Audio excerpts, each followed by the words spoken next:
Bonjour à toutes et à tous, bienvenue au 1345 Live, votre rendez-vous hebdomadaire avec la FSPF. Alors au programme de cette semaine, le point sur le dernier conseil d'administration de la FSPF, le dossier territoire fragile, l'adoption de la loi RIST sur l'accès aux soins et les premiers résultats de l'enquête sur la collecte des DASRIPAT. Nous répondrons également à quelques-unes de vos questions à la fin du live comme d'habitude.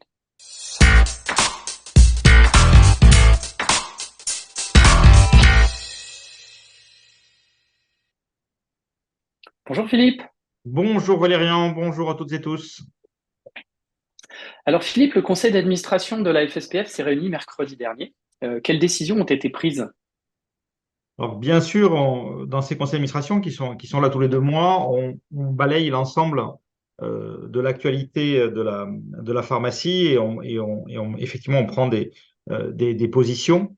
Euh, Nous avons eu un grand débat sur les territoires fragiles. On y reviendra dans le prochain thème, donc je vais pas en parler maintenant. On a parlé également d'économie de l'officine. Enfin, je ne vais pas vous réciter l'ensemble des éléments d'information que nous avons avec les administrateurs, mais plutôt me consacrer aux décisions du CA lui-même. Il y en a deux principales. La première, c'est l'ouverture d'un chantier. L'ouverture d'un chantier sur la réforme de la permanence des soins pharmaceutiques, des gardes en réalité. On a de plus en plus de remontées de terrain, à la fois de difficultés des pharmacies d'officine et des difficultés vis-à-vis des patients, parce que le système est peu clair pour tout le monde. Et donc, il y a des contraintes qui sont différentes d'un endroit à l'autre, des interprétations qui sont différentes d'un endroit à l'autre. Donc, nous avons mis en place donc une commission qui est chargée de me fournir un rapport assez bref, hein, sous 1 mois et demi. On ne va pas faire on n'est pas dans la réunionnite pour voir comment on peut faire évoluer éventuellement le cadre législatif et adapter les outils existants à la fois de l'organisation des gardes, de la régulation des gardes et de l'information du public.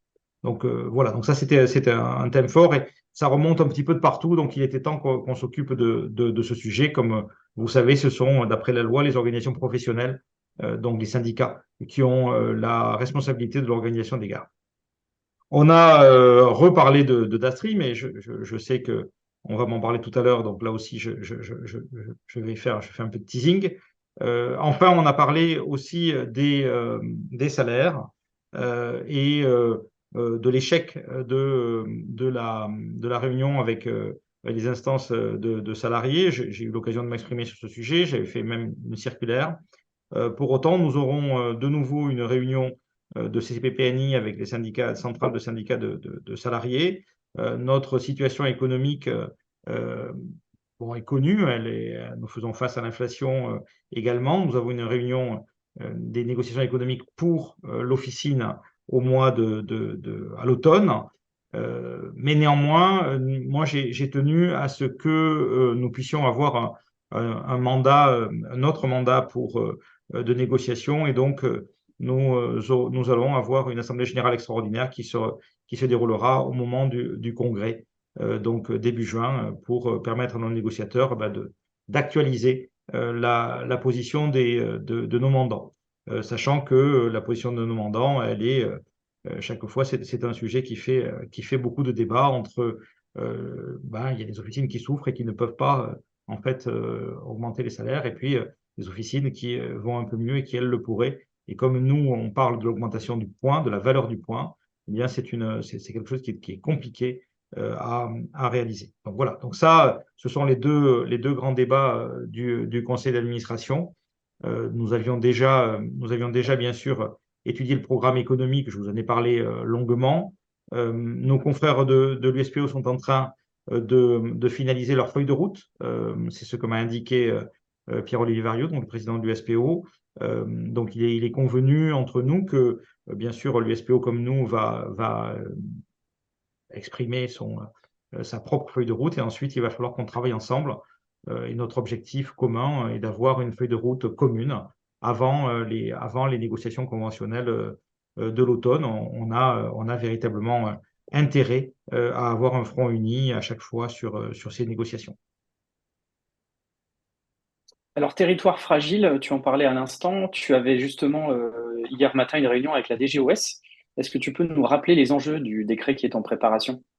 Alors, la loi donc de 2018 stipule que nous devons définir des territoires fragiles en offre de soins pharmaceutiques, donc fragiles pour la population, pas pour les pharmaciens, hein. Donc, c'est bien l'objectif de fournir les médicaments à la population, c'est-à-dire les lieux, les zones du pays où on est à plus de 15 minutes en voiture d'une officine. Et donc, c'est ça qui est considéré comme territoire fragile. Mais dans la loi, il y a également une notion de territoire, enfin de territoire en cours de fragilisation, c'est-à-dire des territoires qui, potentiellement, si rien n'est fait, pourraient voir disparaître leur officine de proximité, auquel cas, eh bien, ils n'auraient plus d'accès aux médicaments. Donc, nous n'étions pas d'accord avec le projet de texte réglementaire qui nous a été réalisé, qui a été réalisé par la Direction générale de l'organisation des soins. Donc, les trois organisations, l'Ordre et les deux syndicats l'ont fait savoir. Et nous avons travaillé ensemble, donc Ordre et syndicats, pour élaborer un- un- une, une alternative, hein, un décret alternatif. Voilà, c'est intéressant que la profession sache qu'on s'organise et qu'on efforce de propositions.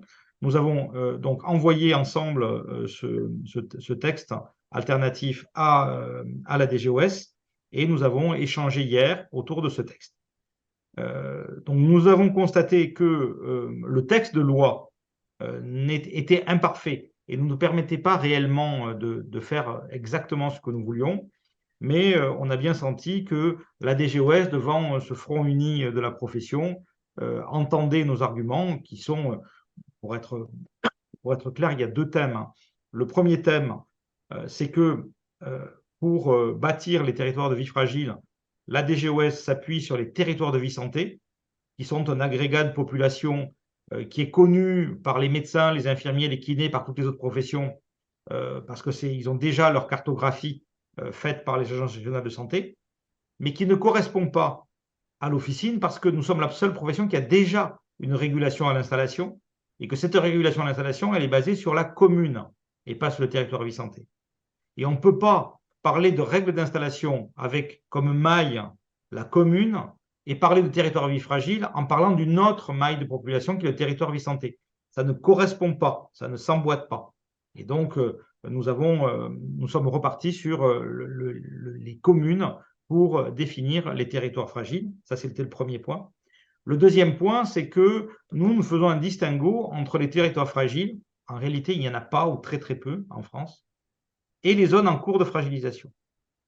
Et ça nécessite d'avoir un certain nombre de critères économiques, de critères, de savoir si la population est en repli, s'il y a moins de population, s'il y a moins d'offres de soins de médecins, s'il y a des difficultés économiques. Tout ça, ça doit être pris en compte et ça doit être pris en compte au niveau national afin que les règles soient les mêmes partout et qu'il n'y ait pas donc un DGRS tout puissant qui puisse faire ce qu'il veut dans un territoire. Donc la DGOS nous a bien entendus.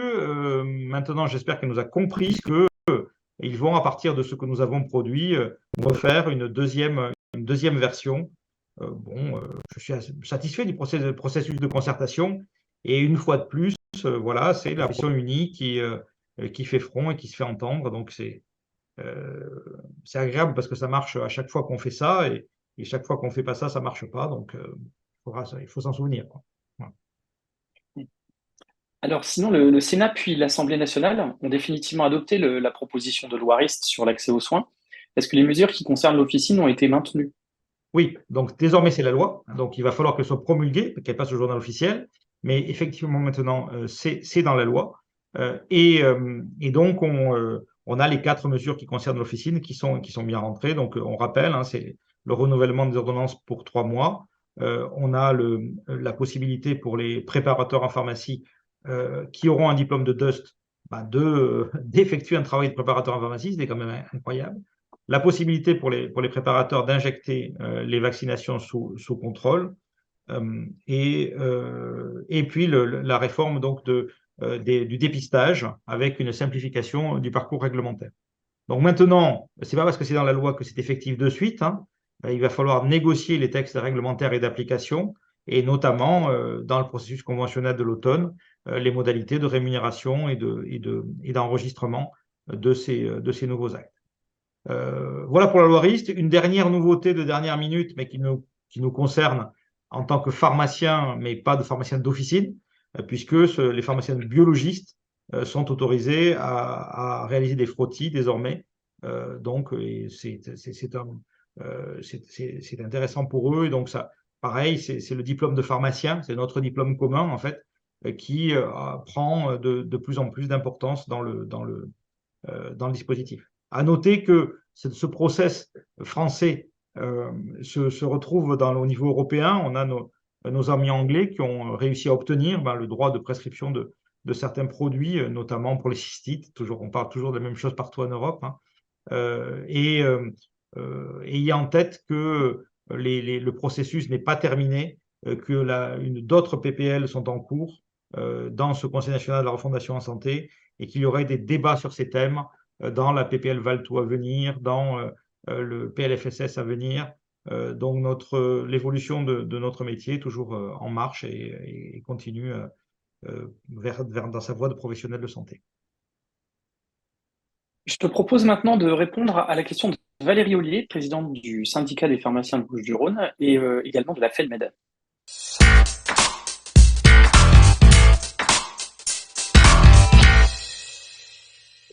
Bonjour, Valérie Ollier, présidente du syndicat des pharmaciens des Bouches-du-Rhône. Bonjour Philippe. À la suite de très nombreux signalements indiquant l'absence de collecte des déchets des patients en autotraitement par l'éco-organisme d'Astri depuis le début de l'année, la FSPF a lancé une enquête auprès des confrères. En aurais-tu le résultat? Alors, les Dasripat. En effet, nous avons fait un questionnaire pour savoir si nos confrères avaient pu bénéficier de la reprise du processus de collecte depuis le 1er janvier 2023. Donc, on a eu 1066 réponses. Donc, c'est représentatif de la population. Et sur ces 1066 réponses, nous avons 65% de pharmacies qui ont été collectées et 35% qui n'ont pas été collectées, ce qui est un problème. On est en cours de réunion avec Dastri pour évaluer donc cette chose-là. Et il y a des départements entiers qui n'ont pas été collectés. Donc, on a des problèmes pour 35% des officines, ce qui est beaucoup. Et donc, bon, c'est un coup de gueule qu'on pousse auprès de Dastri. Et donc, il faut véritablement qu'ils reprennent les ramassages. Pour autant, ensuite, on a posé une deuxième question pour savoir si, dans le cadre des officines qui ont été collectées, si tous les cartons avaient été pris en une seule fois ou en plusieurs fois. Alors là, tous les gens qui ont eu des ramassages ont eu l'ensemble de leurs déchets qui ont été collectés, dans 92% des cas en une seule fois et dans 8% des cas en deux fois, sachant que moi, je fais partie des 8%. Enfin, une dernière chose en disant que, en gros, plus de la moitié ont eu un seul passage et il n'y a que 10% des officines, en gros, qui ont eu deux passages depuis le début de l'année. Bon, le process reprend. On voit que quand on interrompt le process, on a beaucoup de mal à le remettre en route. Néanmoins, ça ne va pas du tout assez vite. Il faut qu'avant la fin du premier semestre, donc avant juin, les 35% des officines aient été collectées. Ce n'est pas possible de faire autrement. Quant à la collecte de la redevance, là aussi, elle est en cours de mise en œuvre. Et donc, comme je l'avais dit au départ, la collecte des euros pour participer, là pour le coup, pour les Dastri Pro, sera effective donc à l'automne, comme je l'avais dit dès le départ. Voilà. Très bien. Alors, on a 2 minutes de retard. On passe maintenant aux questions des internautes.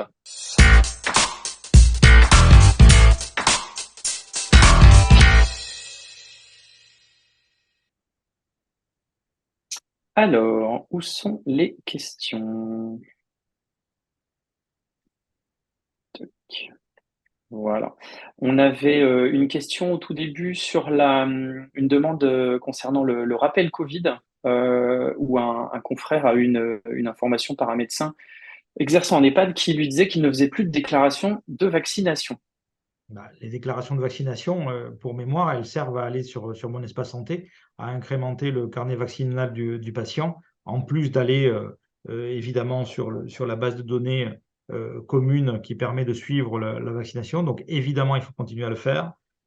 Et par ailleurs, comme vous le savez, sur cette déclaration-là, nous sommes rémunérés 5 euros par déclaration que vous n'aurez pas si vous ne le faites pas. Donc, un, c'est oui, ça continue à être obligatoire. Deux, c'est utile et c'est une faute de ne pas le faire pour le patient. Et trois, vous êtes rémunéré pour le faire. Ouais. Sinon, on a une proposition de Sophie Vernier pour se venger de la sérialisation en imposant le dispositif d'Astri à toute l'Europe.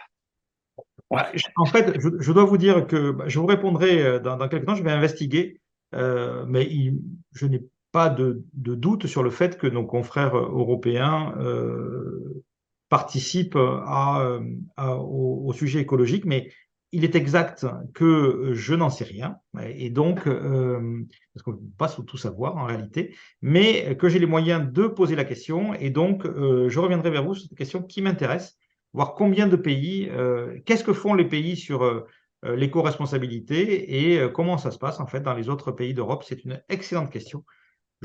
Comme dit pratiquement à chaque fois le cabinet du ministre, je prends le point. Alors, Voilà, je ne ferai pas comme eux parce qu'eux, ils prennent le point, mais ils le gardent en fait. Après, ils ne me répondent pas. Mais moi, je vais essayer de répondre.